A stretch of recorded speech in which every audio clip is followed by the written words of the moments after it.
Army, কেমন আছো? আশা করি ভালো আছো। Welcome to my channel. আর্মিরা, তোমরা তো জানো আমাদের লিডার সাহেব কিন্তু হঠাৎ করে না বলে কয়ে লাইভে চলে এসেছে এবং লাইভে এসে সে অনেক কথাই বলেছে আজকে। তো চলো সে কি কি কথা বললো আমরা সবাই একটু জেনে নিই। আচ্ছা, তোমাদের কি মনে হয় লিডার সাহেবকে বিয়ে করবে নাকি করবে না, কোনটা? সো আজকের বিষয়টা ঠিক এরকমই হবে। তো তোমরা বলো তো কি হতে যাচ্ছে। RM প্রথমবার লাইভে এসে হঠাৎ করে লাইভটা কেটে দেয়, কিন্তু কেন তোমরা কি জানো? কারণ RM এর কমেন্ট পড়তে সমস্যা হচ্ছিল। তার নাকি মাথায় এভাবে কাত করে কমেন্ট পড়তে হয়, এই জন্য সে বলে লাইভটা সে আবার চালু করবে। RM বলেছে তাকে নাকি এখন নিজেকেই নিজের কাছে প্যাঁচা মনে হয়, কারণ RM রাত 3টার দিকে ঘুমাতে যায় এবং সে এতক্ষণ কি করে তোমরা কি জানো? সে এত রাত ধরে ChatGPTর সাথে আড্ডা দেয়। এটা কি আদৌ মানা যায়? সকালে ঘুম থেকে 11টার দিকে ওঠার জন্য সে নাকি রাত 3টা পর্যন্ত জেগে থাকে। এরা জীবনে বড় হবে না, এর নাকি 32 বছর বয়স, বাট কাজকর্ম সব বাচ্চাদের মতো। আর আসলে RM এর একটা জিনিস খুব ভালো যে সে পড়ার চেষ্টা করে, নিয়মিত কিছু না কিছু পড়ার চেষ্টা করে এবং ফোনকে নিজের থেকে দূরে রাখে, যা আমরা কখনো পারি না। আমরা একবার ফোনের ভিতর ডুবে গেলে সারাদিন কেটে যায়। লিডার সাহেব আরও বলেছেন আমাদের ভি নাকি মাঝে তাকে রান বিটে শ্যুট করার কথা বলেছিল। তখন জানো আমাদের লিডারের রিয়াকশন কেমন ছিল? ও ঠিক এরকমই রিয়াকশন ছিল। আমি বুঝি না মাঝে সাঝে এদের কি হয়। লাইভে 20 মিনিট হয়ে গেছে, এই জন্য নাকি সে এখন ইংরেজিতে কথা বলবে। সে তাদের ট্যুর নিয়েও কথা বলেছে। ইতিমধ্যে ট্যুরে 7 বছর হয়ে গেছে, এই জন্য সে ট্যুরে সেরাটা দিতে চায়। RM এটাও বলেছে সে এখন একটু ওয়ার্কআউট করবে অ্যান্ড ওয়ার্কআউট শেষে বার্গার খাবে।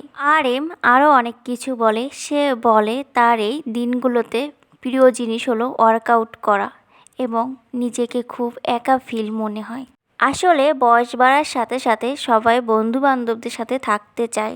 RM অনেক দিন ধরেই একা থাকে, কিন্তু তারপরেও নিজেকে ভালোভাবে মানিয়ে নিতে পারেনি। এই জন্য বলেছে এই জন্য হয়তো মানুষ বিয়ে করে, সন্তান লালন পালন করে একটা পরিবার গড়ে তুলতে চায়।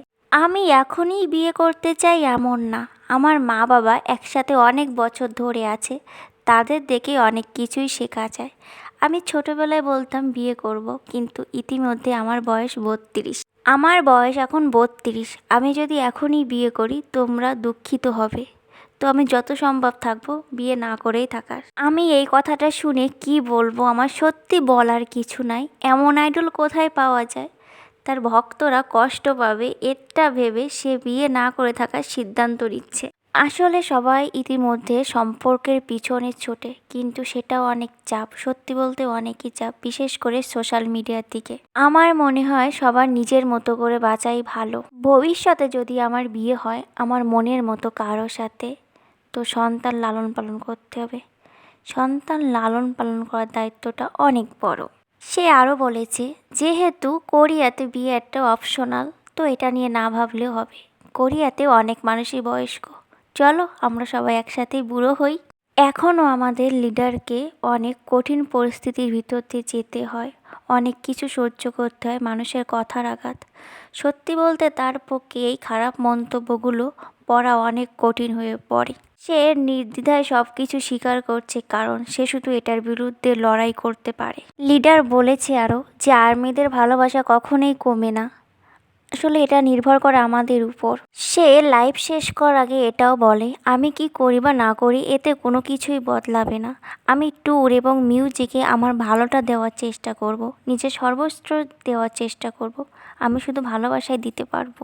আমি লাইভটা অন করব কিনা ভাবছি। এখন যাচ্ছি, বাই, দেখা হবে তোমাদের দেশে। আজকে লাইভে RM এর বলা প্রতিটি কথাই আমার অনেক সুন্দর লেগেছে। কয়জন আইডল তার আর্মিদের জন্য এতটা ভাবে, আমরা আর্মিরাও তাকে অনেক ভালোবাসি। আজকের ভিডিওটি এই পর্যন্ত। প্লিজ সবাই আমাকে একটু সাপোর্ট করো এবং লাইক কমেন্ট শেয়ার করো, বেশি বেশি করে সবাই শেয়ার করো।